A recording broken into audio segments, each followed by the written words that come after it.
Bismillahirrahmanirrahim. Alhamdulillahirabbil alamin. Wassalatu wassalamu ala al-mab'uts rahmatan lil alamin. Nabiyina Muhammad wa ala alihi wa sahbihi wa man tabi'ahum bi ihsanin ila yaumiddin, amma ba'd. Ini sesi yang ke-13 dari pembahasan kita mengkaji Kitab Tauhid karya Syekhul Islam Muhammad bin Abdul Wahhab rahimahullahu ta'ala. Kita telah terangkan maksud dari bab yang ke-7, bab ma ja'a fir ruqa wat tamaim. Sudah kita jelaskan sebagian hal yang berkaitan dengan judul bab yang disebutkan oleh penulis rahimahullahu ta'ala. Kemudian beliau sebutkan di dalam bab ini beberapa hadis. Kata beliau, wa fi sahih an Abi Bashir al-Ansari radhiyallahu anhu annahu kana ma Rasulillah sallallahu alaihi wasallam fi ba'd asfarihi farsala rasulan alla yabqayanna fi raqabati ba'irin kiladatun min watarin aw kiladatun illa quti'at. Diriwayatkan dalam As-Sahih. As-Sahih yang dimaksud Sahih Al-Bukhari dan Sahih Muslim. Ya, penulis di sini banyak mengikuti Syekhul Islam Ibnu Taimiyah, Ibnu Al-Qayyim, Ibnu Katsir. Kalau mereka isyaratkan hadis dalam riwayat Bukhari dan Muslim, maka mereka katakan As-Sahih wa bis Sahih. Ya, walaupun penggunaan kata wafis sahih oleh penulis di sini, di buku ini dan di buku yang lainnya, itu memiliki 4 makna. Makna yang pertama fis sahih, artinya sahih Al-Bukhari dan sahih Muslim. Makna yang kedua fis sahih adalah di sahih Bukhari saja. Yang ketiga fis sahih adalah sahih Muslim saja. Dan yang keempat fis sahih, dalam hadis yang sahih, tidak dalam riwayat Bukhari dan Muslim. Ini salah satu dari 4 hal untuk penggunaan kalimat fis sahih.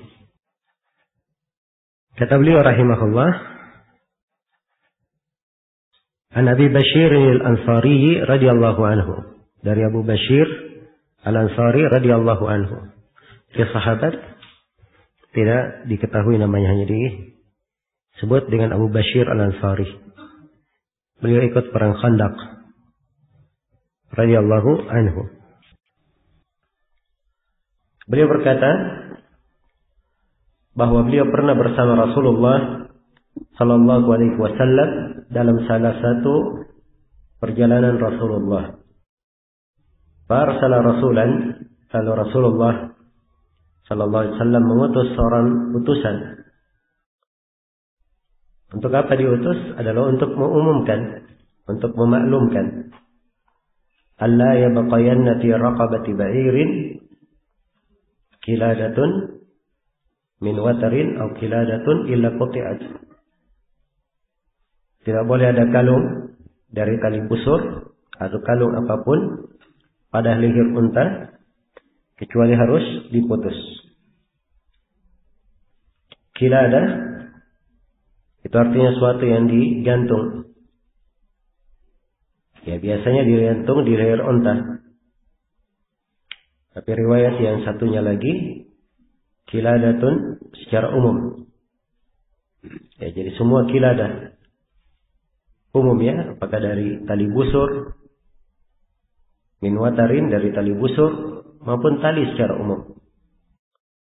Dan ini tidak boleh digantung di leher kendaraan.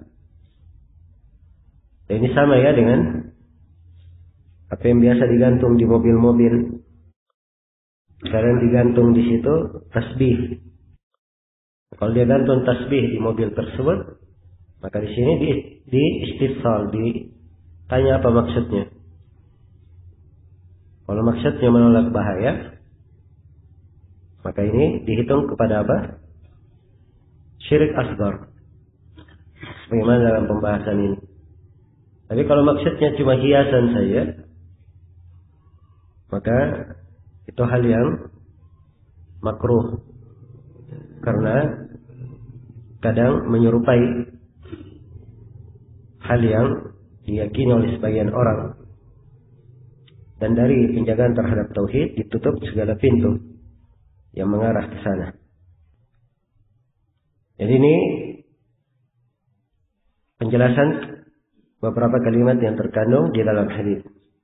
Mana hadis secara global bahwa pada suatu kesempatan dalam perjalanan Nabi Shallallahu Alaihi Wasallam beliau mengutus seseorang untuk menyerukan kepada manusia agar melepaskan tali-tali yang ada di leher-leher unta. Iya. Di mana tali-tali itu mereka pakai untuk menolak ain atau menolak bala. Iya. Dan beliau larang hal tersebut karena itu adalah suatu hal yang dianggap sebagai bentuk dari kesyirikan. Iya. Hubungan antara hadis dengan bab. Sini penulis rahimahullahu taala yang menjelaskan bahwa ikatan tali busur, panah atau sejenisnya untuk tujuan tolak bala itu adalah haram dan tergolong ke dalam kesyirikan. Terhitung ke dalam perbuatan kesyirikan. Iya. Dan dimaklumi bahwa menolak bahaya itu dari apa? Kekhususan Allah Subhanahu wa taala. Maka meyakini bahwa kalung ini, tali busur ini menolak bala, menolak ain, ini artinya menyetarakan hal tersebut dengan Allah. Dan ini adalah perbuatan apa? Perbuatan kesyirikan. Iya. Baik. Iya. Ini lebih mudah dipahami ya. Lebih mudah dipahami. Dengan kita mengenal kaidah yang sudah berlalu.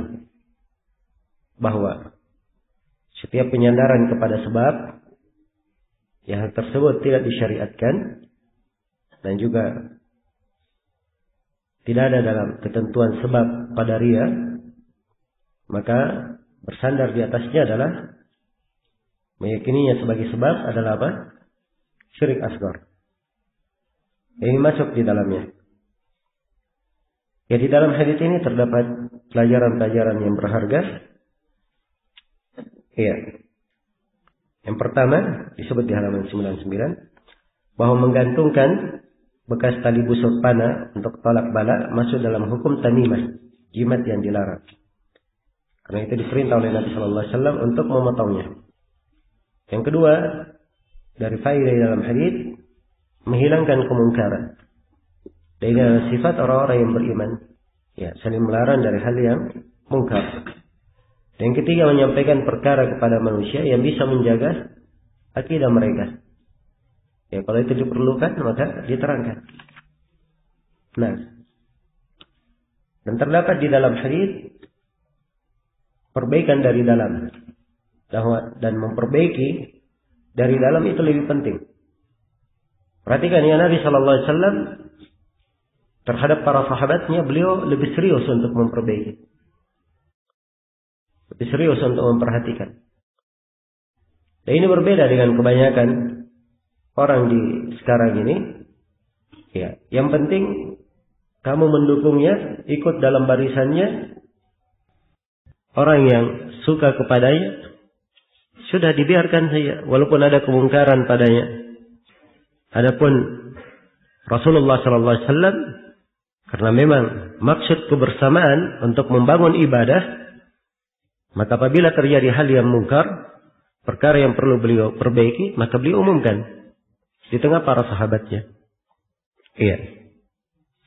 Beliau umumkan di tengah para sahabatnya. Dan terdapat di dalam hadis ini juga kewajiban mengingkari hal yang mungkar. Dan terdapat di dalam hadis bolehnya menerima berita dari satu orang. Sebab Nabi di sini ketika mengutus untuk mengumumkan, yang beliau utus berapa orang?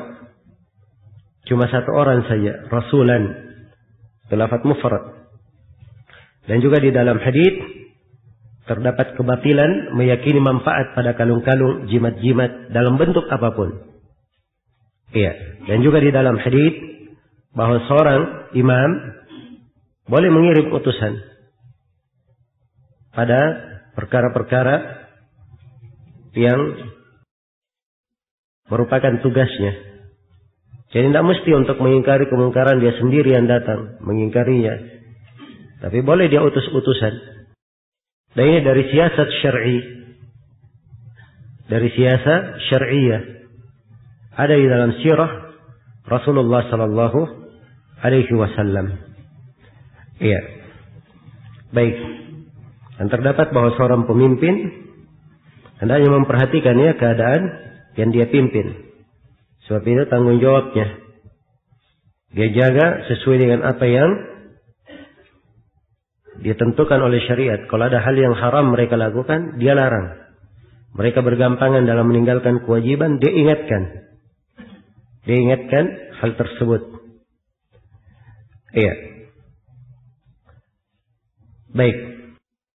Kemudian di dalam hadits berikutnya kata penulis rahimahullahu taala, wa an Ibnu Mas'ud radhiyallahu anhu annahu qala, sami'tu Rasulullah sallallahu alaihi wasallam yaqul, inna ar-ruqa wat-tama'ima wat-tiwalata syirkun. Rawahu Ahmad wa Abu Dawud. Dari Ibnu Mas'ud radhiyallahu anhu, beliau berkata,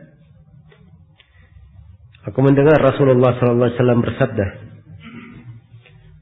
sesungguhnya ruqyah, tamimah dan tiwalah adalah kesyirikan. Iya. Ini tiga hal ya. Ruqyah, tamimah dan apa? Tiwalah. Tiga hal adalah kesyirikan. Baik, ruqyah akan datangnya disebutkan di adalah bacaan-bacaan. Iya. Untuk mengobati itu ruqyah. Tamimah, sesuatu yang digantung, jimat-jimat. Iya. Dan ini juga akan diterangkan. Sudah berlalu tapi akan diterangkan khusus oleh penulis. Dan tiwala juga akan diterangkan oleh penulis nanti. Bahwa tiwala itu adalah bentuk dari sihir. Sesuatu yang mereka buat agar supaya perempuan itu cinta kepada suaminya atau sebaliknya. Suami cinta kepada istrinya. Iya. Ini tiga hal. Ar-ruqa, wat-tamaim, wat-tiwala syirkun. Sungguhnya ruqyah, wat-tamaim dan tamimah. Iya. Wat-tiwala adalah kesyirikan. Nah.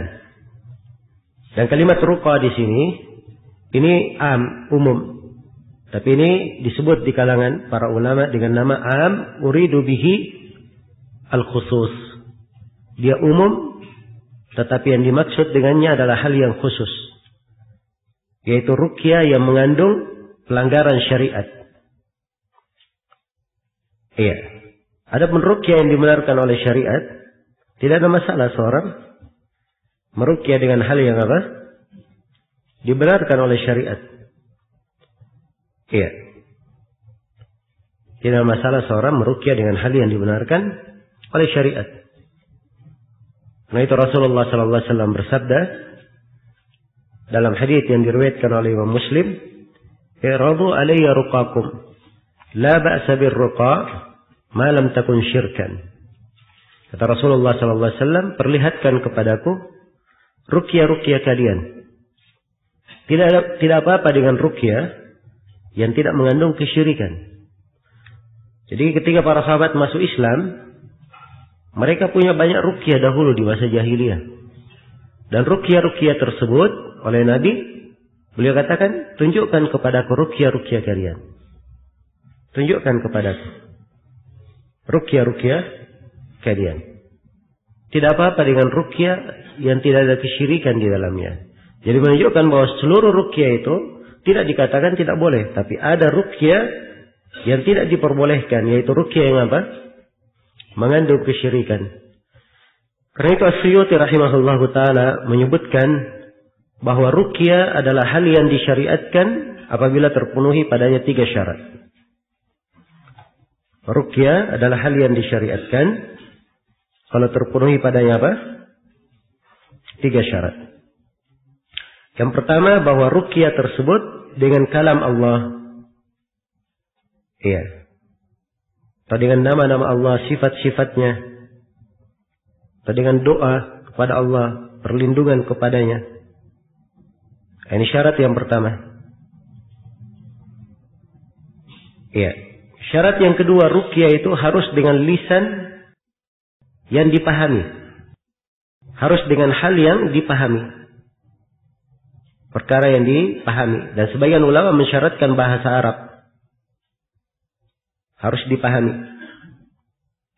Kemudian syarat yang ketiga, dia tidak meyakini bahwa ruqyah itu bermanfaat dengan sendirinya. Tapi dia yakini bahwa ruqyah itu bermanfaat karena ketentuan dan takdir dari Allah Subhanahu wa taala, dengan izin Allah bermanfaatnya. Nah, ini 3 syarat. Kalau 3 syarat ini terpenuhi, maka itu barulah ruqyah yang apa? Ruqyah yang benar. Iya. Jadi pembahasan ruqyah lebih umum ya, lebih luas. Boleh seorang meruqyah dengan membaca Al-Quran. Boleh seorang meruqyah dengan doa. Boleh dia meruqyah dengan doa, dia susun sendiri, tapi dengan ketentuan 3 syarat yang disebutkan. Tapi tidak diragukan ya, kalau dia meruqyah dengan Al-Quran, itu yang paling afdal. Demikian pula kalau dia meruqyah dengan doa-doa yang diajarkan oleh Nabi. Iya. Ruqyah yang terbatas pada Al-Quran dan Sunnah itu yang paling afdal, yang paling bagus. Itu yang paling bagus. Dan ruqyah ini pengobatan syar'i. Pengobatan syar'i. Iya. Dan ini banyak tidak diketahui oleh kaum muslimin. Karena itu banyak terjadi kesalahan karena mereka tidak mengetahui adanya ruqyah. Kalau sakit, apalagi sakitnya tidak bisa ditangani oleh dokter, larinya ke dukun. Ya, larinya ke orang pintar. Paranormal. Ya. Tapi kalau mereka kenal ruqyah yang syar'i, maka pasti akan ada solusi untuk mereka pada masalah yang mereka hadapi. Dan paling bagusnya ruqyah itu dari Al-Quran dan dari hadits-hadits Rasulullah SAW. Kemudian perlu saya ingatkan ya, bahwa ruqyah itu tidak harus didapatkan oleh seorang dari orang lain. Dengan makna bahwa orang itu yang meruqyah, tidak harus dia diruqyah orang. Bahkan yang paling bagusnya dia meruqyah dirinya sendiri. Ini lebih selamat, lebih kuat tawakalnya, lebih sempurna persandaran dirinya kepada Allah Subhanahu wa taala. Dia ruqyah dirinya sendiri. Iya. Karena itu Al-Quranul Karim telah dijadikan penyembuh. Telah dijadikan penyembuh. Dalam beberapa ayat disebutkan hal tersebut. Ya ayuhan nasu qad ja'atkum mau'izatun min rabbikum wa syifaa'un lima fis sudur. Wahai sekalian manusia, telah datang kepada kalian nasihat dari Rabb kalian dan obat untuk apa yang berada dalam dada. Dan di ayat yang lain lebih umum lagi, wa nunazzilu minal qur'ani ma huwa syifaa'un wa rahmatun lil mu'minin. Dan kami turunkan dari Al-Quran hal-hal yang merupakan obat, penyembuh dan rahmat bagi orang yang beriman.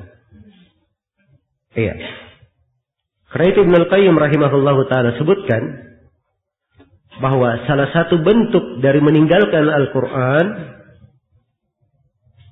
adalah tidak memakai Al-Quran itu sebagai penyembuh. Dan ini fikih yang mendalam ya dari Ibnu Al-Qayyim. Iya. Jadi salah satu bentuk meninggalkan Al-Quran adalah apa?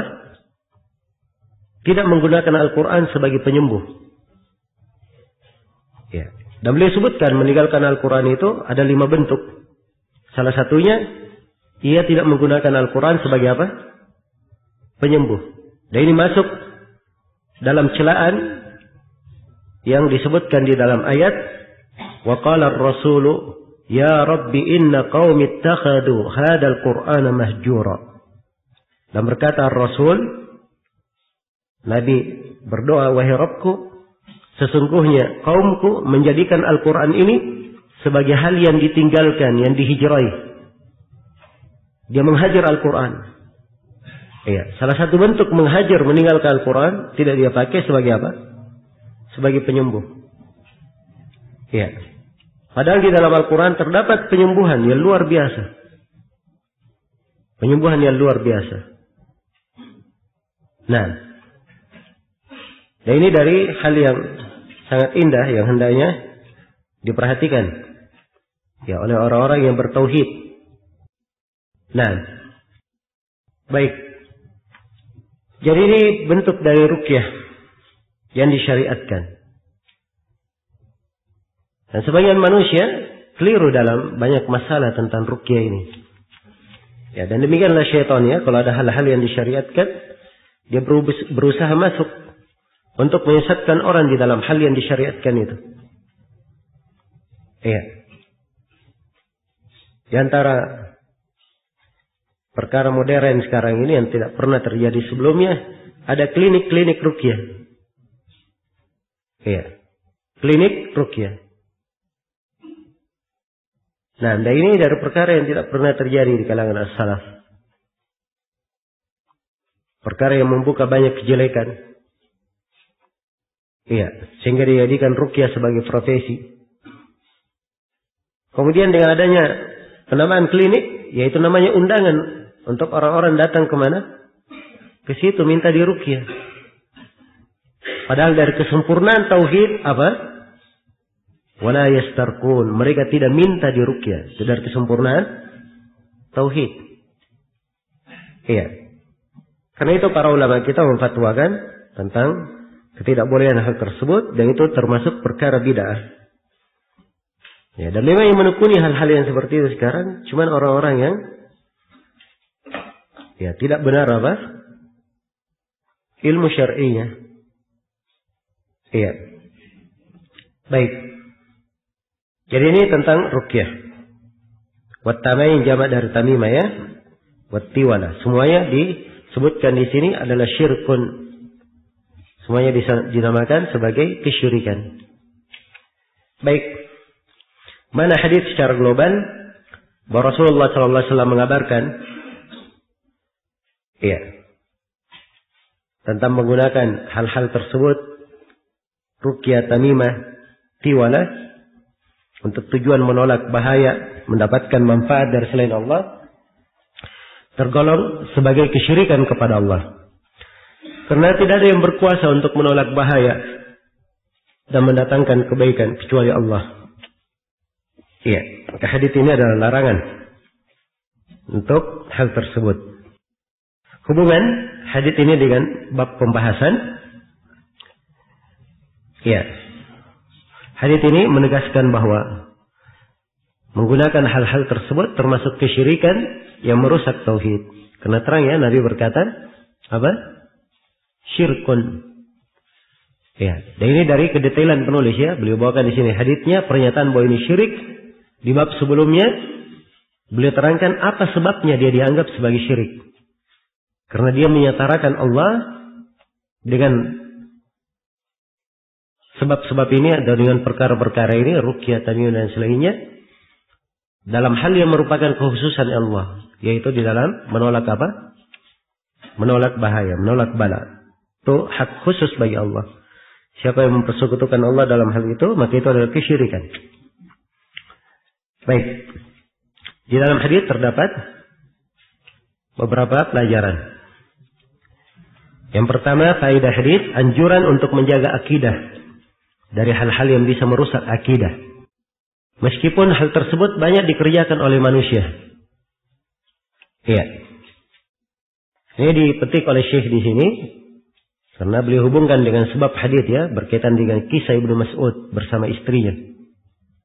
Jadi banyak terjadi hal itu. Karena itu seorang wajib untuk menjaga akidahnya dari perkara yang bisa merusaknya. Jangan ikut-ikutan saja sama orang, nggak tahu dalilnya. Orang berbuat begini, dia juga ikut begitu. Ya. Orang punya tren begini, dia juga mengikutinya. Dan ini naudzubillah. Dan sekarang ini, ya semakin banyak ya tren-tren kesyirikan. Sekarang ada tren baru lagi. Ya. Acara tour ke makam-makam wali. Ya. Macam-macam penamaan taurnya. Jadi kalau mau rekreasi, ya perjalanan ke daerah mana gitu, sekalian singgah. Nanti di kubur wali mana, singgah di tempat mana. Ya. Dan naudzubillah, ya. Ini menjadi suatu bentuk bisnis yang ramai sekarang karena banyak peminatnya. Ya perhatikan ya, hal-hal yang berbau kesyirikan. Ya. Segera, cepat sekali manusia ikut ke dalamnya. Karena itu kalau tidak ada dari ahlul haq yang mengingkari, para ulama tidak menerangkannya, maka akan tersebar kejelekan di tengah manusia.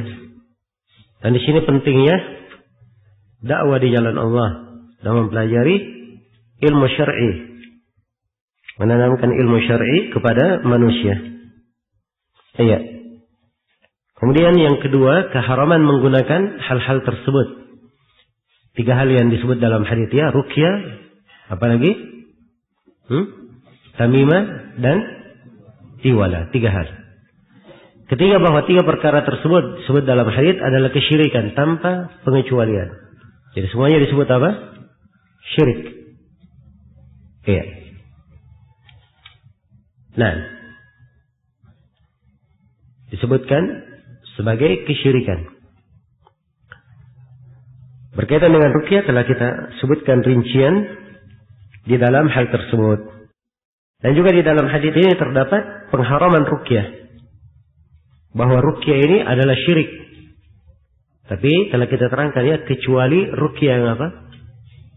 Ruqyah yang disyariatkan. Sebab dalil-dalil telah menunjukkan adanya ruqyah yang disyariatkan. Kemudian yang kedua, terdapat pengharaman tamimah. Dan tamimah adalah kesyirikan. Ke dalam hadits penegasan pengharaman tiwalah, yaitu dari kesyirikan. Iya. Baik, hadits yang ketiga. Kata beliau, an Abdullah bin Ukaim marfu'an, man ta'allaqa syai'an wukila ilaihi, rawahu Ahmad wa Tirmidzi. Dari Abdullah bin Ukaim secara marfu', beliau berkata, barang siapa yang menggantungkan suatu benda, man ta'allaqa syai'an, menggantungkan suatu benda, ya. Tentunya dia gantungkan dengan maksud ya. Dengan anggapan bahwa benda itu bermanfaat atau melindungi, dapat melindungi dirinya. Wukila ilaihi, pasti dia akan disandarkan kepada benda itu, dibuat dia bergantung kepada benda itu. Ya, ini hadits diriwayatkan oleh Ahmad dan At-Tirmidzi. Baik. Diriwayatkan oleh Ahmad dan At-Tirmidzi. Demikian ya di urutan apa? Di urutan penjelasan yang di manuskrip, begitu urutannya. Di sebagian cetakan, hadits Abdullah bin Ukaim ini disimpan di belakangan. Setelah Syekh menjelaskan makna tamimah, ruqyah dan apa? Tiwalah. Ya, walaupun memang sebenarnya lebih munasabah seperti itu. Tapi kan kita ikuti ya asal penulisan buku ini. Baik. Jadi di sini dikatakan bahwa dari Abdullah bin Ukaim radhiyallahu anhu, ya beliau Abu Ma'bad al-Juhani, marfu'an, secara marfu', maksudnya kepada Nabi sallallahu alaihi wasallam, man ta'allaqa syai'an. Perhatikan ya, 2 kata umum, man dan syai'an. Man, siapa saja yang melakukan hal itu, kecil maupun besar, laki-laki maupun perempuan, tua maupun muda, Siapa saja yang melakukannya.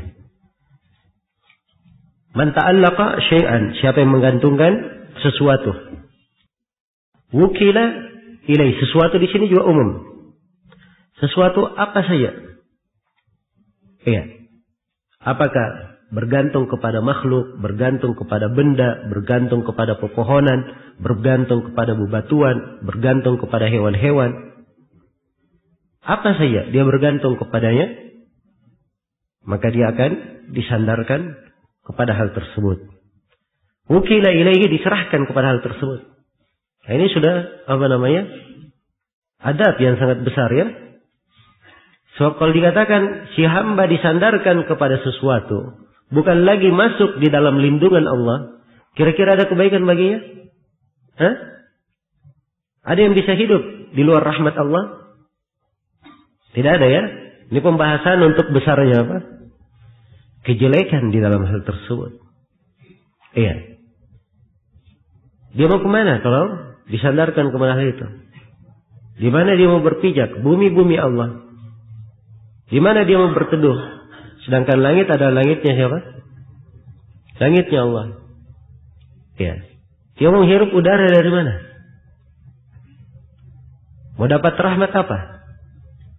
Kalau sudah disandarkan kepada sesuatu itu, keluar dari penjangan Allah, ini alamat kebinasaan. Jelas ya? Baik. Jadi ini makna bahasa beliau di sini. Wukila ilaihi. Dia disandarkan, diserahkan kepada apa yang dia bergantung kepadanya itu. Jadi mana hadits secara global, bahwa hadits ini ya dengan lafaz yang ringkas ini tambah sekali dihafal ya, man ta'allaqa syai'an wukila ilaihi. Ya, tapi faedahnya sangat agung. Nabi mengabarkan bahwa siapa yang berpaling dengan hatinya, perbuatannya, atau dengan hati dan perbuatannya sekaligus dia berpaling kepada selain Allah, mengharapkan manfaat atau terhindar dari bahaya, maka Allah akan menyerahkan orang tersebut kepada apa yang dia berpaling kepadanya. Ini luar biasa ya. Iya. Karena itu orang yang mengenal tauhid benar-benar bergantung kepada Allah. Kalau dia bergantung kepada Allah, sudah sempurna sudah segala urusannya. Karena Allah firman, "Wa may yatawakkal 'ala Allahi fahuwa hasbuh." Siapa yang bertawakal kepada Allah, maka Allah yang akan mencukupinya. Mencukupi dari segala hal. Kalau dia bertawakal kepada Allah Subhanahu wa ta'ala. Ya. Baik. Hubungan hadits ini dengan bab, pada hadits Abdullah bin Ukaim ini terdapat larangan dan peringatan ya terhadap bergantung kepada selain Allah untuk mendapatkan manfaat dan bahaya. Ya, dan kaitannya dengan bab tauhid adalah hal yang sangat jelas. Ya. Bahwa seorang hamba dilarang untuk mencari manfaat apapun dari selain Allah. Kalau ingin cari manfaat, carilah dari selain Allah. Iya, apa carilah dari Allah? Afwan, carilah dari Allah. Siapa yang mencarinya dari selain Allah, berarti dia telah jatuh dari apa? Jatuh dalam apa? Jatuh di dalam kesyirikan. Iya. Baik. Di dalam hadits Abdullah bin Ukaim ini terdapat beberapa pelajaran. Yang pertama, larangan bergantung kepada selain Allah. Yang menunjukkan kewajiban bertawakal ya hanya kepada Allah. Iya. Jadi kalau larang bergantung kepada selain Allah, itu apa artinya? Itu artinya kewajiban bertawakal. Karena itu Syekh terangkan di pembahasan yang kedua. Tadi faedah yang kedua. Kewajiban untuk bergantung hanya kepada Allah dalam segala urusan. Ya wajib bertawakal hanya kepada Allah dalam segala urusannya. Ya, tapi akan datang ya di pembahasan tawakal bahwa tawakal itu tidak bertentangan dengan mengambil apa? Mengambil sebab-sebab yang dibolehkan. Kemudian yang ketiga, terdapat penjelasan bahaya dan akibat jelek dari kesyirikan. Ya, salah satu bahayanya, dia berbuat kesyirikan, sudah dia keluar dari pengamanan Allah. Diserahkan orang tersebut kepada apa yang dia berbuat kesyirikan dengannya. Iya. Kemudian yang keempat, bahwasanya balasan yang diperoleh sesuai dengan amalannya. Ya, ini jelas ya. Al-jaza min jinsil amal. Begitu dia bergantung kepada sesuatu, diberikan balasan sesuai dengan perbuatannya. Dibuat dia urusannya pada sesuatu itu. Dari jenis amalannya. Allah tidak menzalimi seorang hamba. Iya. Dia berbuat sesuatu, dia dibalas dari jenis perbuatannya. Dibalas dari jenis perbuatannya. Ini menunjukkan keadilan Rabbuna Jalla Jalaluh. Wa ma rabbuka bidhallamin lil abid. Iya, man amila salihan fali nafsihi wa man asa'a fa 'alaiha wa ma rabbuka bidhallamin lil abid. Siapa yang beramal saleh untuk dirinya sendiri dan siapa yang berbuat jelek, dia sendiri akan menanggungnya. Dan Rabbmu tidak pernah menzalimi seorang hamba pun. Dibalas sesuai dengan jenis amalannya. Kemudian yang kelima, bahwa buah atau hasil perbuatan itu akan kembali kepada pelakunya. Bila perbuatan itu baik, baik pula yang dia dapatkan. Kalau buruk, buruk pula yang dia dapatkan. Allah berfirman dalam hadits qudsi, ya ibadi innama hiya a'malukum uhsiha thumma wafikum iyaha. Faman wajada khairan falyahmadillah wa man wajada ghaira dzalika fala yalumanna illa nafsah. Dalam hadits qudsi Allah berfirman, wahai hamba-hambaku, itu adalah amalan-amalan kalian sendiri. Aku hitung dengan sangat detailnya. Siapa yang mendapatkan kebaikan, maka hendaknya dia puji Allah. Dia dapatkan kebaikan. Dan siapa yang mendapatkan selain daripada itu, jangan sekali-sekali dia mencela kecuali dirinya sendiri. Yang berbuat siapa? Dia sendiri yang berbuat. Maka kalau dia dapat kejelekan, maka jangan dia cela kecuali dirinya sendiri. Dan di dalam hadits ini juga terdapat bagaimana kesengsaraan dan kesialan ya, orang yang berpaling dari Allah dan mencari kemanfaatan dari selain Allah Subhanahu wa taala. Iya. Baik. Setelah menjelaskan 3 hadits ini, Syekh rahimahullahu taala di sini menguraikan 3 kalimat yang berlalu di dalam hadits-hadits. Iya. Pertama, beliau terangkan tentang tamaim. Iya, jamak dari tamimah. Yang kedua, beliau terangkan tentang ruqyah, jamak dari tentang ruqa, jamak dari ruqyah. Dan yang ketiga, beliau terangkan tentang tiwalah. Beliau jelaskan satu persatu. Kata beliau rahimahullah, at-tamaimu syai'un yu'allaqu 'ala al-auladi min al-'ain. Lakin idza kana al-mu'allaqu min al-Qur'ani farakhasa fihi ba'dhum wa ba'dhum lam yurakhis fihi. Wa yaj'aluhu min al-manhi anhu minhum Ibnu Mas'ud. Ya. Kata beliau, at-tamaim, tamimah. Tamaim jamak dari apa tadi? Tamimah. Tamimah adalah suatu yang dikalungkan, digantungkan pada anak-anak. Yang tidak harus pada lehernya ya, mungkin di lehernya, mungkin di pinggangnya. Ya, karena sebagian anak disabukkan di mana? Di pinggangnya, dan mungkin di kakinya. Iya. Nah, itu tamaim. Kemudian Syekh berkata, walakin idza kana al-mu'allaqu min al-Qur'an, tapi apabila yang dikalungkan itu berupa Al-Qur'an, ayat-ayat Al-Qur'an, sebagian as-salaf memberi keringanan dalam hal ini. Tapi sebagian yang lainnya tidak memperbolehkan dan menggolongkan hal tersebut dalam hal yang dilarang. Di antara mereka yang tidak memperbolehkan adalah Ibnu Mas'ud radhiyallahu anhu. Ya. Jadi kesimpulannya, tamimah itu dibagi dua oleh penulis di sini. Ada tamimah yang dilarang, yaitu tamimah selain dari apa? Al-Quran. Iya. Kalau selain dari Al-Quran, ini syirik. Karena jelas ya, bahwa hal tersebut adalah dari bentuk mencari kemanfaatan ingin menolak bahaya dan hal tersebut dia cari dari selain Allah. Maka ini artinya dia mempersekutukan Allah dalam kekhususan Allah. Karena kekhususan Allah Subhanahu wa taala dari haknya, dialah satu-satunya yang apa? Menolak bahaya dan memberi manfaat. Nah, ini jelas ya kesyirikannya. Iya. Yang kedua dari at-tamimah, tamimah dari Al-Qur'an. Tamimah dari Al-Qur'an. Dan ini ada dua pendapat di kalangan as-salaf. Pendapat yang pertama, tidak diperbolehkan. Dan ini pendapat Ibnu Mas'ud.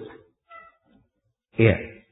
Dan pendapat yang kedua, diperbolehkan, diberi keringanan, rukhsah. Sebab dasarnya, umumnya Al-Quran memang penyembuh. Maka boleh dipakai untuk apa? Digantungkan. Iya. Jadi ini dua pendapat. Dan tidak diragukan bahwa pendapat yang melarang itu lebih tepat. Pendapat yang melarang adalah apa? Adalah lebih tepat. Iya. Adalah perkara yang lebih tepat. Nah, kenapa kita katakan itu lebih tepat? Karena tiga alasan. Alasan yang pertama, keumuman dalil yang melarang. Ya, hadits yang sudah berlalu. Man ta'allaqa tamimatan fala atammallahu lah. Siapa yang menggantung tamimah, Allah tidak sempurnakan baginya. Man ta'allaqa tamimatan faqad asyrak. Siapa yang menggantung tamimah, dia berbuat kesyirikan. Hadits sifatnya umum. Konteksnya umum. Tidak ada yang diperkecualikan. Ini alasan yang pertama. Alasan yang kedua adalah untuk saddud dari'ah, menutup pintu.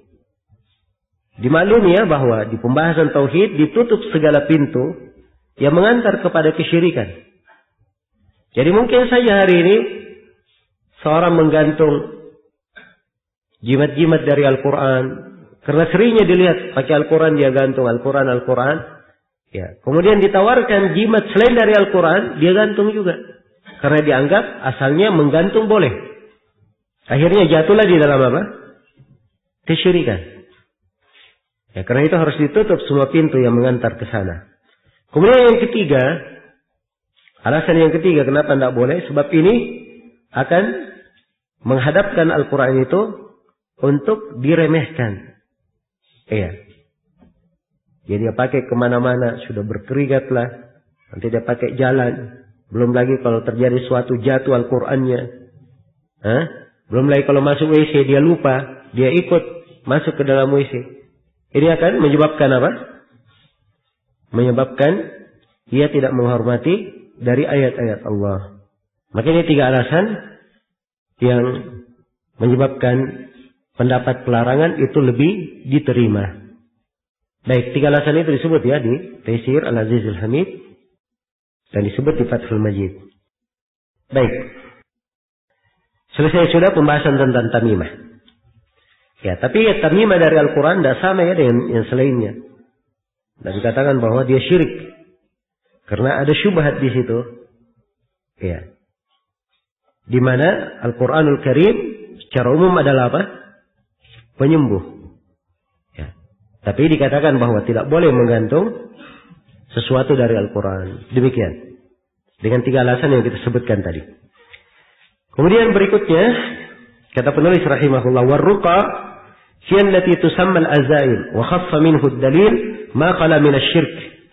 Faqad rakhasa fihi Rasulullah sallallahu alaihi wasallam min al-'aini wal huma. Ruqa jama' dari ruqyah. Iya. Yang disebut pula dengan azimah. Disebut pula dengan azimah. Baik. Disebut pula dengan azimah. Azimah ruqyah ini ya diperbolehkan secara khusus atau diperbolehkan oleh dalil secara khusus pada hal-hal yang lepas dari kesyirikan. Pada hal-hal yang apa? Bersih dari kesyirikan. Ya, kita sudah sebutkan tadi hadits ya. La ba'sa birruqa ma lam yakun syirkan. Tidak apa-apa dengan ruqyah. Sepanjang ruqyah tersebut adalah apa? Adalah bukan kesyirikan. Tidak apa-apa dengan ruqyah sepanjang ruqyah tersebut bukan kesyirikan. Iya. Baik. Ya, ruqyah yang syar'i sudah kita terangkan. Juga syarat-syaratnya ruqyah yang syar'i telah kita jelaskan. Faqad rakhasa fihi Rasulullah sallallahu alaihi wasallam min al-'aini wal humah. Telah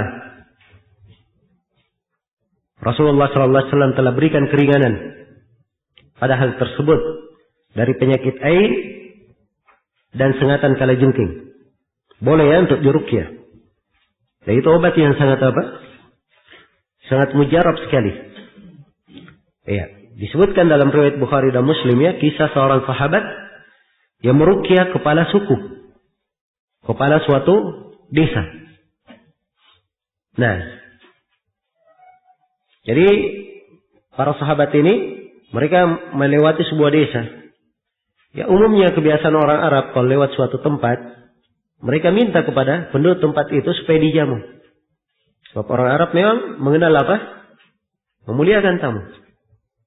Tapi ternyata penduduk kampung itu tidak mau menjamu. Ya, maka lewatlah para sahabat. Begitu mereka berlalu, ternyata dari penduduk desa itu datang kepada para sahabat bertanya, hal fikum raqin? Apakah di antara kalian ada yang bisa meruqyah? Ya. Maka para sahabat, sebagian sahabat berkata iya. Tapi dengan syarat. Disyaratkan harus membayar apa? Membayar upah. Memberikan ju'alah. Iya. Maka pergilah sahabat itu dan dia meruqyah hanya membacakan Al-Fatihah. Sembuh pada desanya. Dia tersengat kalajengkingnya. Sembuh. Maka diberilah para sahabat sejumlah dari kambing. Begitu mereka sampai kepada Nabi sallallahu alaihi wasallam, ditanyakan kepada beliau dan beliau memperbolehkannya. Iya. Dan beliau Nabi sallallahu alaihi wasallam juga bersabda, ya jangan lupa ikutkan saya saham di dalamnya. Iya. Baik. Ini menunjukkan bahwa dari jenis ruqyah ada yang diperbolehkan. Ada yang diperbolehkan. Itu ukurannya yang telah kita terangkan. Kemudian yang ketiga kata beliau, wattiwala syai'un yasma'unahu yaz'umuna annahu yuhabbibu al-mar'ata ila zawjiha war-rajula ila imra'atihi. Tiwala itu iya. Tiwala adalah sesuatu yang mereka buat. Iya, sesuatu yang mereka buat dengan anggapan bahwa suatu tersebut dapat menjadikan istri lebih dicintai oleh suaminya dan suami lebih dicintai oleh istrinya. Ini penafsiran tentang tiwala. Ini diambil dari Ibnu Mas'ud ya, oleh penulis. Sebagaimana dalam riwayat Ibnu Hibban dan selainnya. Iya. Diambil dari Ibnu Mas'ud. Jadi beliau tafsirkan tiwala seperti itu. Nah. Baik. Dan tiwala ini bentuk dari sihir. Bentuk dari sihir. Dan sihir jelas keharamannya. Jelas keharamannya. Tapi digabungkan di sini karena sama dari sisi sebab. Ya. Ruqyah, tamimah, tiwala, semuanya adalah bentuk mengambil sebab yang tidak disyariatkan dan tidak apa? Tidak terbukti secara kenyataan. Terus dibahasakan lain, tiga hal ini ruqyah, tamimah dan tiwala ini asbab wahmiyah. Sebab-sebab yang sifatnya sangkaan saja, bukan hakiki. Karena itu bersandar kepadanya hukumnya apa? Hukumnya adalah syirkun asghar. Baik. Iya, selesai sudah di sini ya. Dan kesimpulan dari hadits yang telah lalu terdapat makna kewajiban seorang itu untuk bergantung kepada Allah Subhanahu wa taala. Iya. Dan bisa disimpulkan di sini satu kaidah. Ini diterangkan oleh Syekh Ibnu Utsaimin rahimahullah. bahwa kebergantungan kepada selain Allah itu terbagi 3. Kebergantungan kepada selain Allah terbagi berapa? Terbagi 3. Yang pertama ada kebergantungan yang menafikan dasar tauhid, menafikan aslut tauhid. Iya. Ini kalau dia bergantung penuh pada selain Allah. Dan dia berpaling dari Allah. Maka ini jelas ya. Hukumnya apa ini? Syirik akbar. Sebab ini menghancurkan dasar tauhidnya. Yang kedua, Yang kedua adalah kebergantungan yang menafikan kesempurnaan tauhid. Kesempurnaan tauhid. Ya. Bagaimana itu? Ia bersandar kepada suatu sebab syar'i, tapi lupa dari al-musabbib. Dia betul berobat, bergantung kepada obat, tapi dia lupa bergantung kepada Allah yang menjadikan obat itu sebagai penyembuh. Nah, ini menyempurnakan apa? Apa menghilangkan apa? Kesempurnaan tauhidnya. Iya, dan ini bentuk dari kesyirikan, tapi dia bukan syirik akbar. Bukan syirik akbar. Kemudian yang ketiga, dia bergantung kepada sebab. Iya. Dia bergantung kepada sebab, tapi dia tetap bersandar kepada Allah Subhanahu wa ta'ala. Iya. Maka yang seperti ini kalau dia bergantung kepada sebab, dan itu sebab disyariatkan, sebab yang disyariatkan, ya. Maka ini tidak ada masalah ya, sepanjang dia bergantung kepada Allah. Tapi kalau sebab itu sebab yang tidak disyariatkan, walaupun dia bergantung kepada Allah tapi dia melakukan sebab yang tidak disyariatkan, maka ini apa? Dari kesyirikan. Ada yang pasang jimat-jimat misalnya. Dia bilang saya bergantung kepada Allah, tapi dia pasang apa? Jimat-jimat. Ya, maka ini tidak membebaskannya dari larangan, masuk di dalam konteks larangan.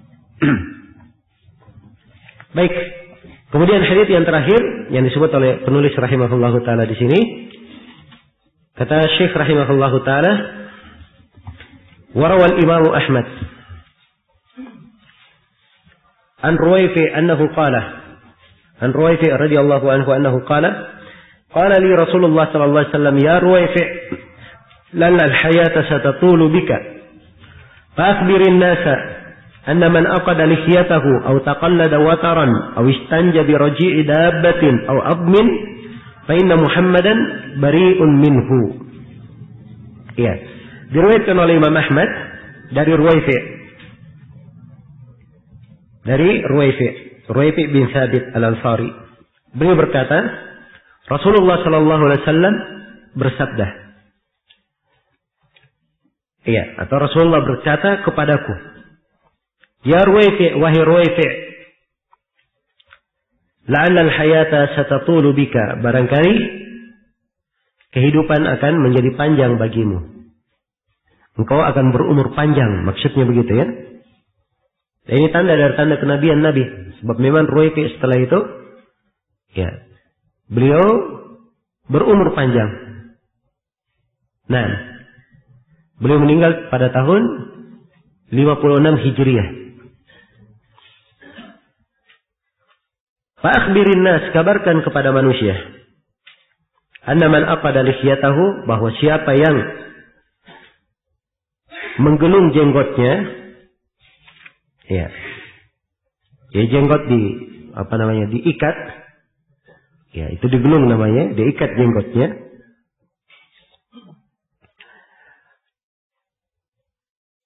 au taqallada wataran, atau dia menggulung atau dia galung tali busur.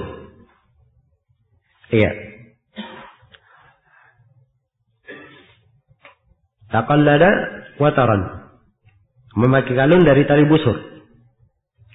Awistanja bi raji'i dabbatin aw abmin, atau dia beristinja dengan kotoran binatang atau dengan tulang. Fa inna Muhammadan bari'un minhu, sesungguhnya Nabi Muhammad berlepas diri darinya.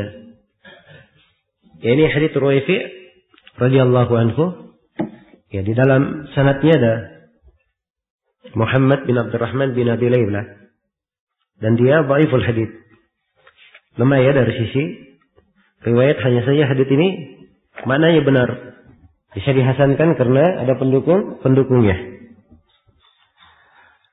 Kita lihat kandungan dari hadits. Ya.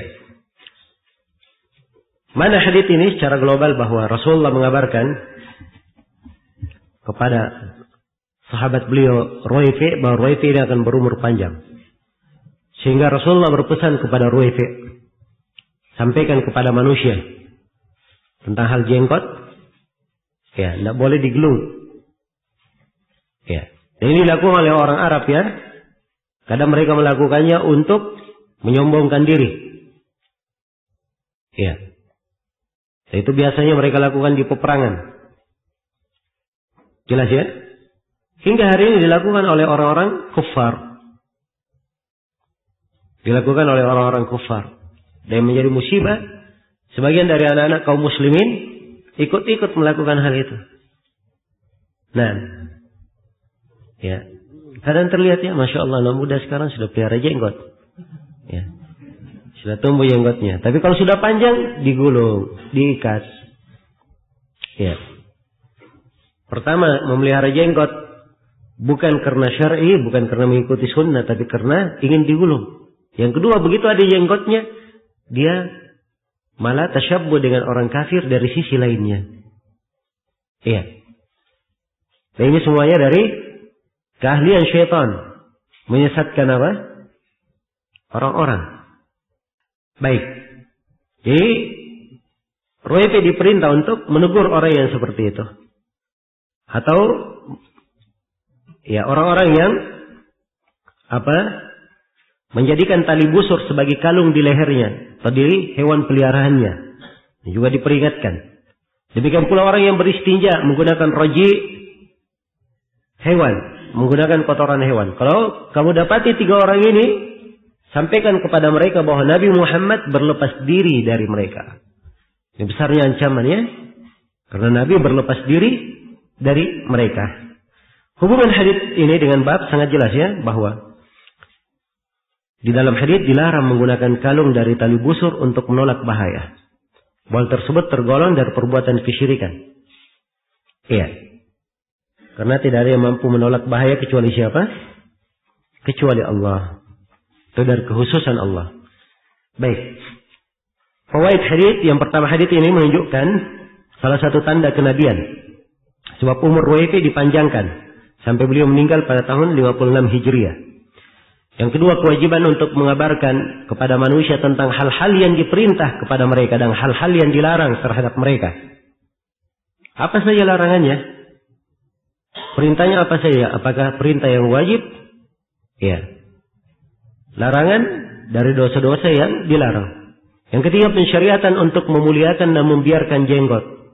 Jenggot dipelihara, dimuliakan. Iya. Tapi jangan melakukan hal yang tidak benar pada jenggot itu. Seperti mencukurnya, memotongnya, mengikatnya, menguncir, ya, dan selainnya. Kemudian yang keempat, pengharaman mengenakan kalung untuk menolak bahaya. Dan hal ini dihitung sebagai apa? Kesyirikan. Kemudian yang keenam, pengharaman beristinja dengan kotoran hewan dan tulang. Haram istinja dengan kotoran hewan dan tulang. Kemudian yang keenam, bahwa pelanggaran-pelanggaran tersebut tergolong sebagai dosa besar. Sebab kenapa dikatakan dosa besar? Nabi berlepas diri darinya. Ini bukan sembarangan ya. Berlepas diri. Dan terdapat di dalam hadits ini penerimaan berita dari satu orang. Karena Ruwaifi cuma berapa? Satu orang saja. Iya. Baik.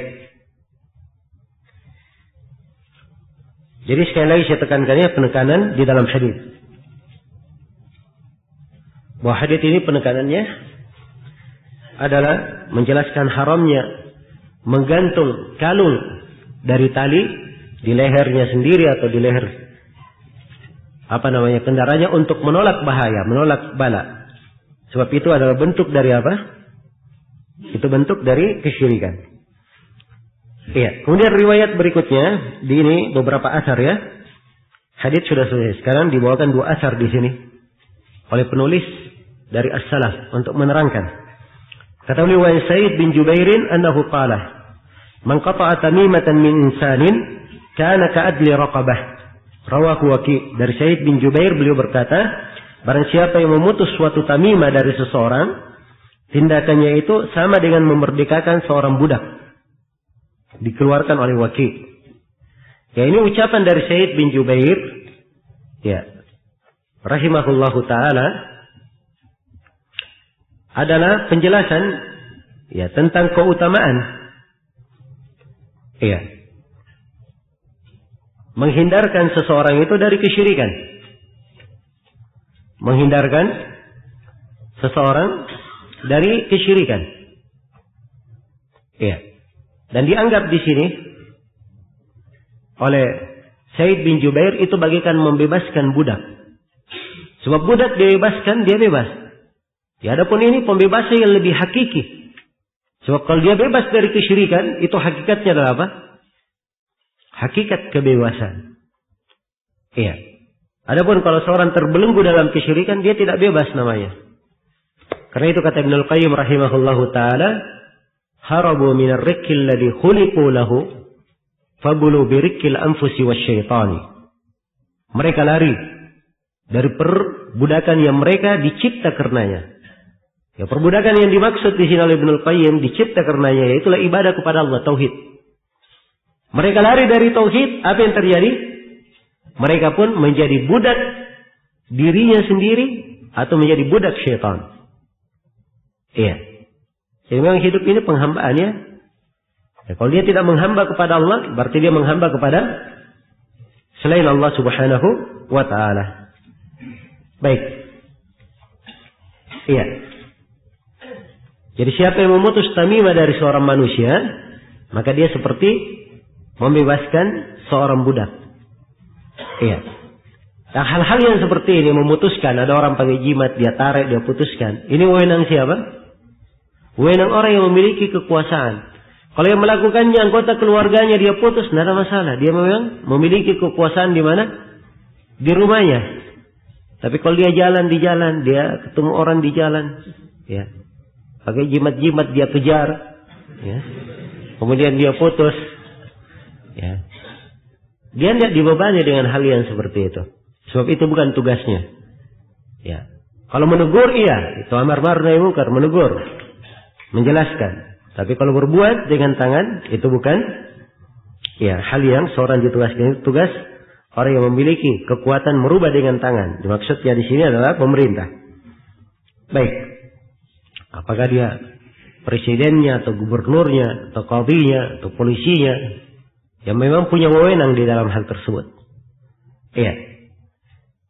Ya, kalau semuanya dikatakan boleh, ya ribut nanti. Nah, kemudian kata beliau walahu an Ibrahim. Ya, ini sering saya ingatkan ya, kenapa? Sebab kadang sebagian orang baca buku ini tanpa guru. Akhirnya baca, oh mantap ini. Hah? Kalau saya dapat nanti ada yang pakai jimat-jimat, saya cabut, wah saya dapat pahala banyak. Ya. Akhirnya banyak terjadi keributan. Nasallallahu assalamu alaikum. Iya. Baik. Kata beliau walahu an Ibrahim annahu qala kanu yakrahuna at-tama'ima kullaha min al-Qur'ani wa ghairi al-Qur'an. Ya. Dari riwayat Waki' pula dari Ibrahim An-Nakhai, ini imam lain ya, Sa'id bin Jubair. Ini salah seorang imam tabi'in, Sa'id bin Jubair, murid Ibnu Abbas. Kalau Ibrahim An-Nakhai, beliau juga imam tabi'in, murid siapa? Ibnu Mas'ud.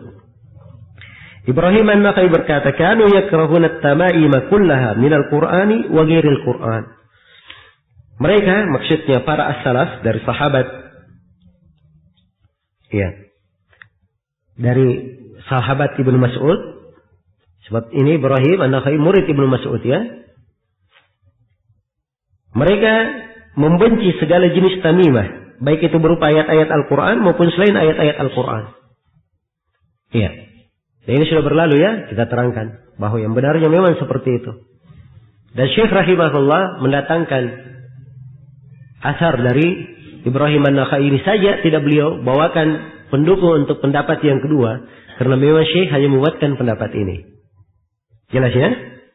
Baik, selesai sudah tentang hal ini. Dan ini juga dari ucapan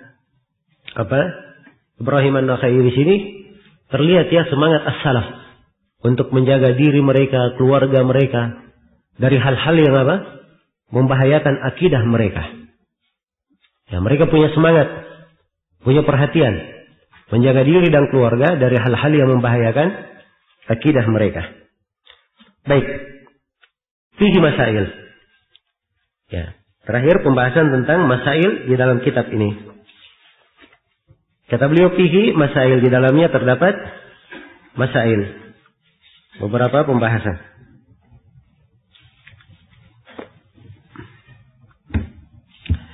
Kata beliau al-ula tafsirur ruqa. Iya, wat tamaim. Yang pertama adalah tafsir ar-ruqa wat tamaim. Situ berulang kata tafsir ya, dihapus itu. Nah,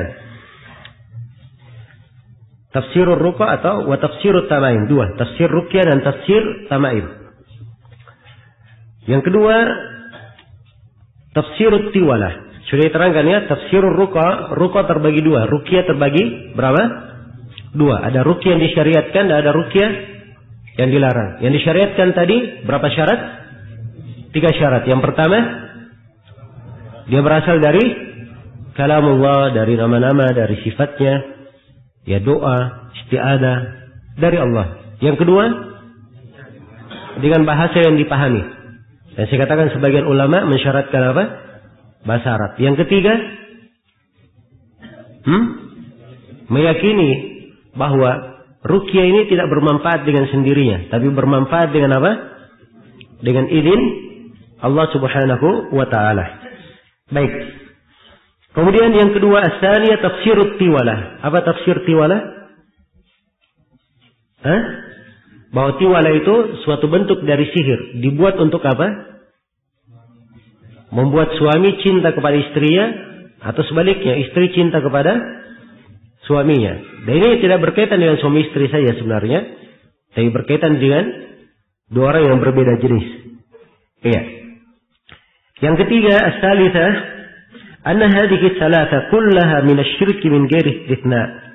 Seluruh dari 3 hal ini adalah bagian dari syirik tanpa pengecualian. Iya. Tanpa pengecualian. Maksudnya dari sisi jenisnya semua dari kesyirikan, kecuali pada pembahasan ruqyah tadi ya. Ada rincian di situ. Yang keempat, kata beliau, anna ar-ruqyata bil kalamil haqq min al-ain wal huma laysa min dhalik. Ya, ruqyah dengan menggunakan kalam yang hak terhadap penyakit ain dan sengatan tidak tergolong dalam hal tersebut. Ya, ini sudah kita terangkan. Yang kelima, anna at-tamimata idza kanat min al-Qur'an faqad ikhtalafa al-ulama'u hal hiya min dhalika am la. Ya, yang kelima, apabila tamimah berasal dari Al-Qur'an, terdapat silang pendapat di kalangan ulama apakah tamimah tersebut tergolong sebagai kesyirikan ataukah tidak. Iya. Kemudian yang keenam, anna ta'liqal awtar ala ad-dawabi anil aini min dhalika. Iya. Yang keenam, menggantungkan kalung dari tali busur panah, pada leher tunggangan untuk mencegah penyakit ain, itu tergolong dalam hal itu. Maksudnya tergolong dalam apa? Kesyirikan. Yang ketujuh, al-wa'idus syadid ala man ta'allaqa wataran. Ancaman keras terhadap orang yang menggantungkan kalung dari tali busur panah. Yang kedelapan, fadlu sawabi man qatala atau man qata'a tamimatan min insan. Keutamaan, ya, pahala orang yang memutus tamimah dari seseorang. Iya. Dan ini diambil makna umum ya, bukan diambil datnya memutus tamimahnya. Pahala dari sisi membebaskan budak. Tapi diambil makna umum bahwa membebaskan seorang dari kesyirikan itu adalah apa?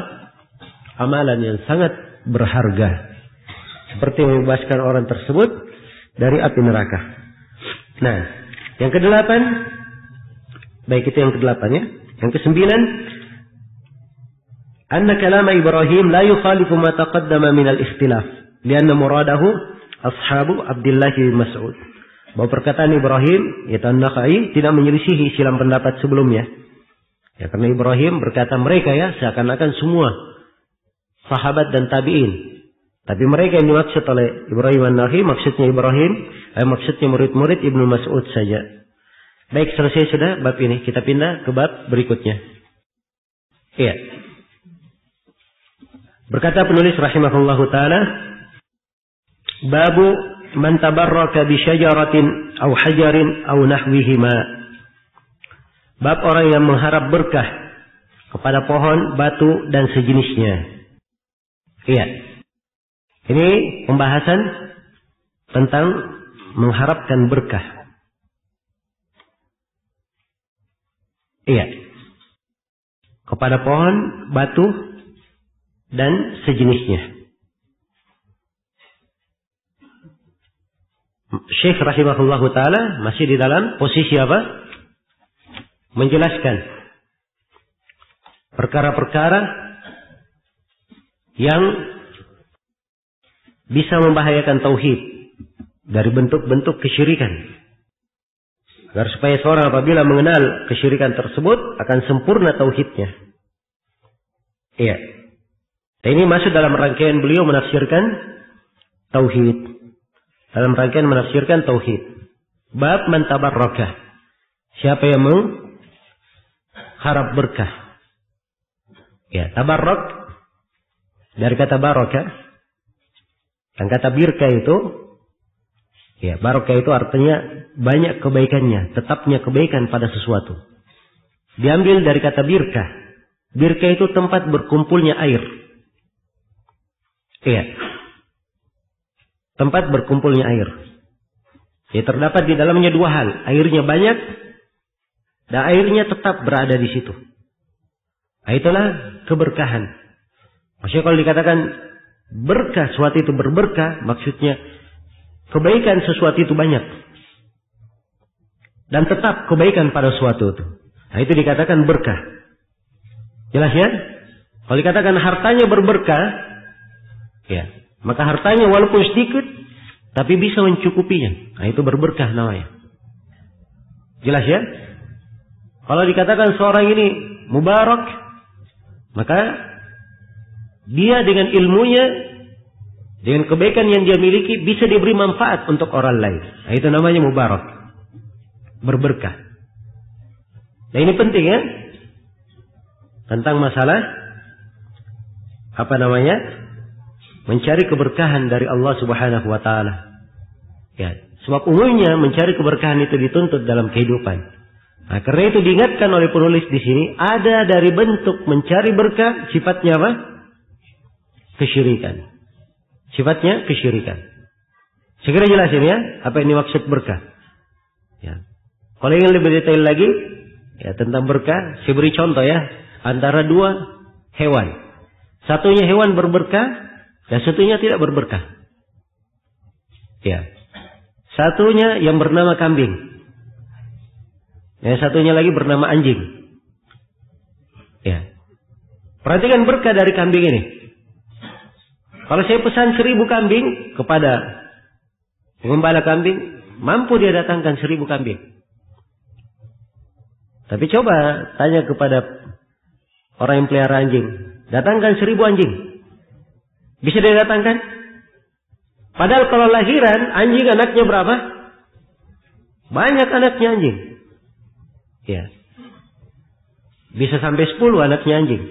Kalau kambing paling banyak berapa? Umumnya paling banyak 2 ya. Walaupun kadang ada yang 3, 4 kadang itu. Tapi kebanyakan 2. Ya. Anaknya lebih sedikit. Ya. Tapi kalau minta 1000 kambing, bisa dapat. Minta 1000 anjing, dapat atau tidak? Coba aja antum pesan 1000 anjing. Mana ada yang bisa dapatkan? Ini banyak tapi tidak ada berkahnya. Tidak ada berkahnya. Berbeda dengan kambing ini. Dia berkah. Baik. Ini contoh ya, penggambaran untuk mendekatkan. Ya. Jadi secara umum mencari keberkahan itu hal yang inginkan oleh setiap manusia. Iya. Dia ingin berkah di dalam hidupnya, ingin berkah pada keluarganya, ingin berkah pada anak-anaknya, ingin berkah pada hartanya, ingin berkah pada umurnya, ingin berkah dalam segala hal. Ya. Maka di sini oleh Syekh diingatkan, ya, ada bentuk dari mencari keberkahan yang tidak diperbolehkan. Karena itu beliau terangkan bab tentang hukum orang yang mengharap berkah pada pohon, batu, dan sejenisnya. Jelas ya? Baik. Keberkahan itu, ya, ada hal yang ditetapkan dari sisi syar'i, dimaklumi keberkahannya. Seperti Al-Quranul Karim disebutkan sebagai apa? Keberkahan. Inna anzalnahu ilaika mubarak, atau kitabun anzalnahu ilaika mubarak. Kitab yang berberkah kami turunkan kepada kalian. Demikian pula orang yang menyebarkan ilmu. Karena Nabi Isa alaihi salam berkata, wa ja'alani mubarakan aina ma kuntu. Aku dijadikan berberkah dimanapun aku berada. Iya. Tidak ada pedagang yang berberkah. Pedagang yang berberkah. Seperti sahabat itu yang disuruh oleh Nabi sallallahu alaihi wasallam beli seekor kambing. Nah, jadi oleh Nabi dikasih duit 1 dinar. Pergi kamu belikan seekor kambing 1 ekor. Maka sahabat ini pun pergi ke pasar. Dengan duit 1 dinar ini, dia beli kambing 2 ekor. Jadi dia jago menawar. Ya, pandai memilih kambing. Sehingga dengan duit 1 dinar dia bisa beli apa? 2 ekor kambing. Nabi kan cuma pesan berapa? 1 ekor kambing. Ya. 1 ekornya lagi yang sudah dia beli ini, dia jual lagi. Karena dia jago menjual, dia bisa jual dengan harga 1 dinar lagi. Ya. Maka dia kembali kepada Nabi Sallallahu Alaihi Wasallam membawa 1 ekor kambing dan membawa 1 dinar. Ya, balik lagi duit Nabi Sallallahu Alaihi Wasallam. Maka Nabi mendoakan berkah kepada sahabat ini. Barakallahu laka fi safqati yadik. Semoga Allah memberkahi segala hasil tanganmu. Sehingga sahabat ini dikatakan, kalau dia jual pasir sekalipun, dia pasti untung. Ya. Dia jual pasir sekalipun, dia pasti apa? Pasti untung. Baik, ini bentuk ya dari keberkahan. Jadi kadang ada hal yang disyariatkan ya, apa dari sisi syar'i dijelaskan, itu berberkah. Ya. Kemudian hal yang lainnya dari perkara yang berberkah adalah hal yang dimaklumi secara hissi. Seorang misalnya mengajar, berdoa, ya. Kemudian dia memiliki banyak dari keturunan, ya, bermanfaat untuk manusia. Maka yang seperti ini, walaupun tidak dikatakan, Anda ada dalil yang menunjukkan ini berberkah, tapi ini sudah dilihat bahwa itu dari kebaikan yang tersebar, perkara yang banyak kebaikannya. Maka itulah bentuk dari apa? Bentuk dari keberkahan. Iya. Maka ini berkah-berkah adalah berkah yang bagus. Iya. Tapi di sana ada beberapa berkah yang berkah ini sifatnya wahmiyah. Bukan berkah sebenarnya. Sebenarnya bukan berkah. Ya. Tapi ketidakberkahan. Dianggap berkah tapi sebenarnya apa? Ketidakberkahan. Nah, inilah yang disangka oleh kadang sebagian pendusta mengatakan bahwa si fulan yang dikubur ini dia adalah wali. Ya, kalau kamu berdoa kepadanya, maka akan diluaskan rezekimu. Ya, diperbaiki keturunanmu. Ya. Kemudian orang ini adalah orang yang salih, begini dan begitu. Nah, ini dari bentuk-bentuk keberkahan yang apa? Yang wahmi. Maka ada bentuk-bentuk keberkahan yang seperti ini. Dan di sini Syekh rahimahullah menjelaskan di antara bentuk kesyirikan dalam masalah apa? Masalah tabarruk. Iya. Karena itu sekali lagi perhatikan ya, detail sekali. Syekh rahimahullah menjelaskan ya, perkara-perkara yang berbau kesyirikan supaya bersih tauhid seorang hamba. Bersih tauhid seorang hamba. Kata beliau, babu man tabarraka bi syajaratin, bab siapa yang berberkah dengan pohon, atau hajarin, atau batuan, wa nahwihima, dan sejenisnya. Apa saja jenisnya? Tanah, gua, kuburan, monumen, ya, peninggalan sejarah, ya, dan selainnya. Baik. Kemudian beliau bawakan ayat. Kata beliau, wa qaulullahi ta'ala afara'aitumul lata wal uzza al-ayat. Dan firman Allah Ta'ala, afara'aitumul lata wal uzza, beberapa ayat. Iya. Beberapa ayat, kalau kita lanjutkan beberapa ayatnya, afara'aitumul lata wal uzza wa manata tsalitsatal ukhra alakumud dzakaru wa lahul unsa tilka idzan qismatun diza. In hiya illa asma'un sammaytumuha antum wa aba'ukum ma anzalallahu biha min sultan yattabi'una illa dhanna wa ma tahwal anfus wa laqad ja'ahum min rabbihimul huda. Iya. Afara'aitumul lata wal uzza, terangkanlah kepadaku wahai kaum musyrikin tentang Lata dan Al-Uzza.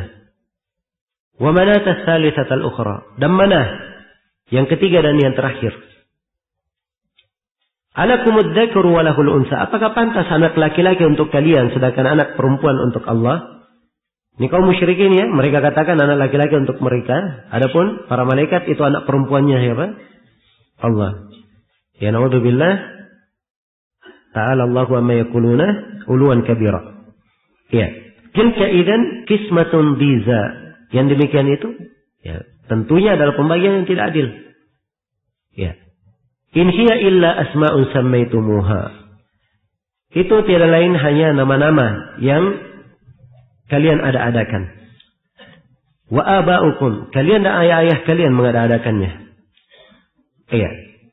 Ma anzalallahu biha min sultan. Allah tidak menurunkan suatu keterangan apapun tentangnya. Iyattabi'una illa dhanna wa ma tahwal anfus. Mereka tiada lain hanya mengikuti sangkaan-sangkaan dan hawa nafsu. Walaqad ja'ahum min rabbihimul huda. Padahal telah datang kepada mereka hidayah dari Rabb mereka. Iya. Baik. Sebelum kita lihat sisi pendalilan penulis, ya. Sini perhatikan ya ayat. Afara'aitumul lata. Tidakkah kalian melihat Lata? Lata di sini ada dua bacaan ya. Lata seperti di bacaan kita, dan ada bacaan di tasydid ta'nya. Afara'aitumul lata. Di tasydid ta'nya. Jelas ya? Karena itu ditafsirkan dengan dua penafsiran. Ada yang mengatakan Lata bahwa itu adalah sebuah batu besar yang licin. Iya. Yang ada pahatan padanya. Dan ini adalah berhala yang terletak di Taif. Nah, ini satu pendapat ya. Dan pendapat yang kedua, ya, penafsiran yang kedua, ada yang mengatakan bahwa Lat ini adalah nama seorang yang salih. Kana yaluttu as-sawiq. Kana yaluttu as-sawiq. Dia ini apa? Membuat adonan roti. Karena latta yaluttu itu artinya dia membuat apa? Adonan roti. Karena orang Arab dulu mereka memuliakan jemaah haji. Kalau ada jemaah haji datang, mereka bikin makanan, minuman. Ya, mereka duduk khusus di situ, memberikan makan dan melayani orang-orang yang datang untuk melakukan ibadah haji. Iya. Dan ini dari kemuliaan dan pemuliaan tamu di kalangan mereka.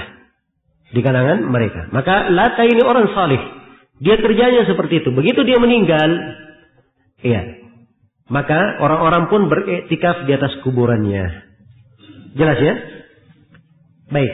Dan Lata, ada yang mengatakan, atau sejumlah ahli tafsir mengatakan bahwa dia diambil dari ismul ilah, dari nama ilah.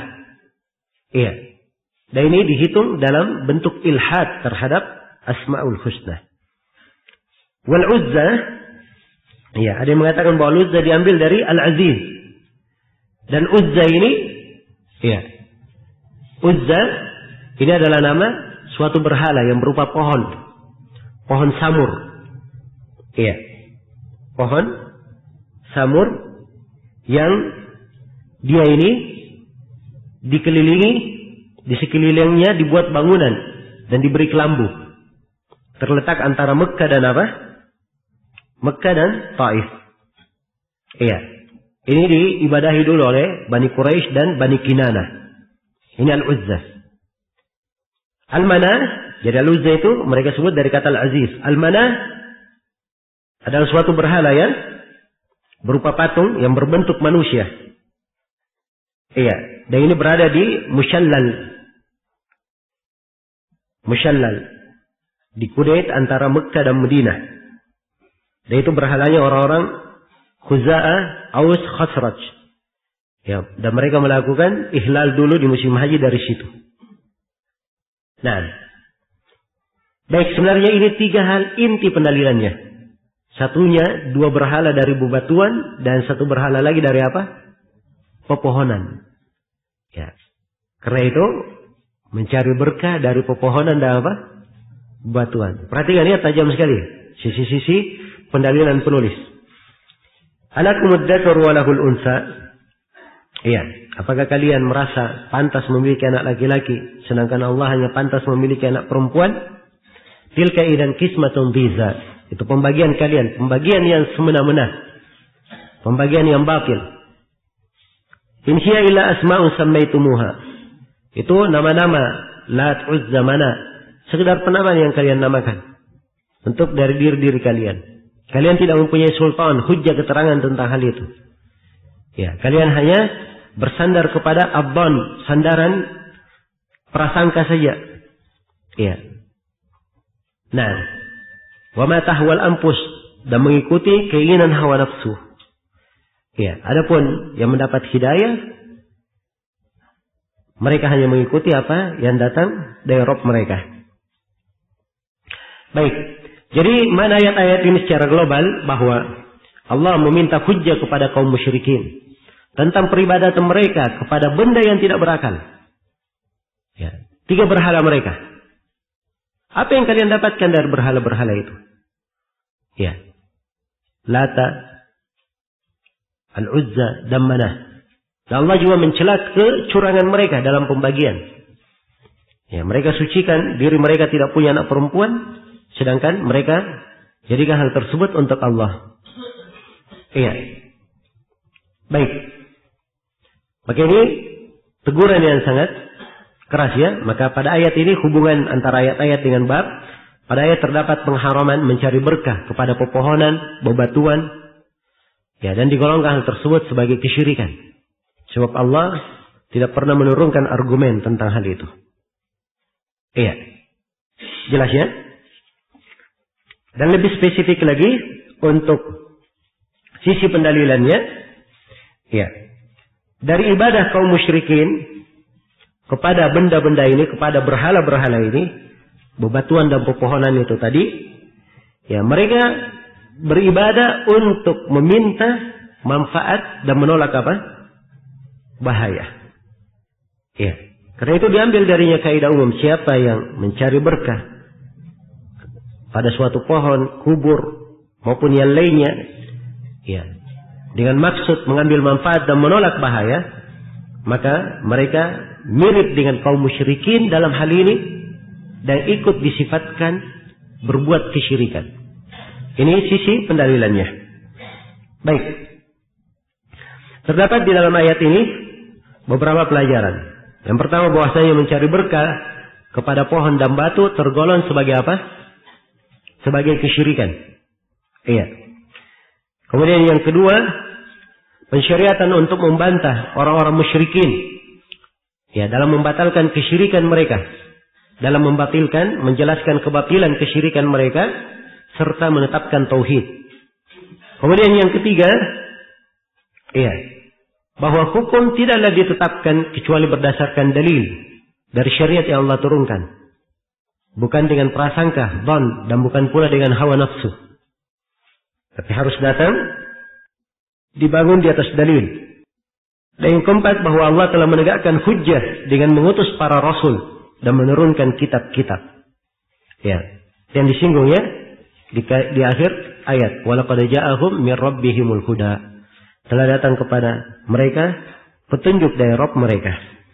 Ya, dan terdapat di dalam ayat kewajiban mengingkari hal yang mungkar, kebatilan, dan juga terdapat dalam ayat kebatilan peribadatan kepada berhala, dan kewajiban mensucikan Allah untuk memiliki anak-anak laki-laki maupun perempuan. Iya. Dan terdapat di dalam ayat ini juga penjelasan kerusakan fitrah di kalangan kaum musyrikin ini. Karena mereka menyandarkan anak perempuan untuk Allah. Iya. Padahal mereka itu benci kepada anak perempuan. Dan mereka sandarkan anak perempuan kepada Allah. Dianggap itu mengagungkan Allah. Maka ini kerusakan ya. Pada fitrah kaum musyrikin ini. Baik. Selesai sudah ayat ini. Kemudian Syekh rahimahullahu ta'ala menyebutkan hadits. Ya. Dan ini hadits banyak pelajaran yang terkandung di dalamnya. Ini kelihatannya waktunya sudah sempit ya. Ya, untuk sementara kita cukupkan dulu sampai sini. Subhanakallahumma bihamdik asyhadu an la ilaha illa anta astaghfiruka wa atubu ilaik walhamdulillahirabbil alamin.